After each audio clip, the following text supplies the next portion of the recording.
Welcome to our channel. Today we how to connect Bitrise to automate Flutter builds, detailed guide step by step clearly. To connect Bitrise to automate Flutter builds, begin by creating an account on Bitrise.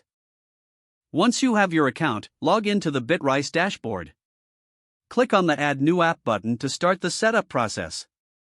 Select your preferred source code repository, such as GitHub or GitLab. Authorize Bitrise to access your repository. Choose the repository containing your Flutter project. Configure the basic settings by providing a name for your application. Next, select the branch you wish to use for your Flutter builds. After setting up the repository, Bitrise will prompt you to select a workflow. Choose the Flutter template from the available options. Once the template is selected, proceed to customize your workflow if needed. Add any necessary environment variables required for your Flutter project. In the workflow editor, verify that the appropriate steps are included. Typical steps include Flutter install, Flutter build, and deploy to bitrise.io.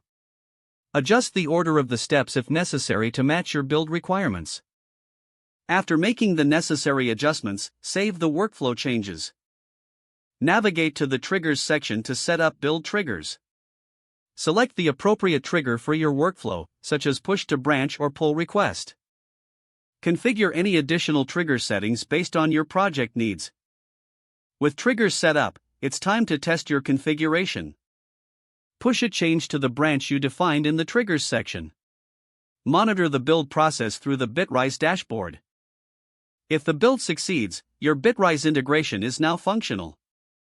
Review the build logs for any warnings or errors to ensure everything is set up correctly. If needed, make adjustments to your workflow or triggers for optimization.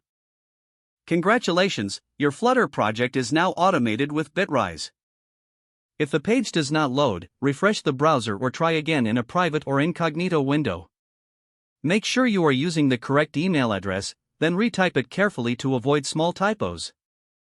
Don't forget to like this video and subscribe to our channel for more step-by-step tech guides.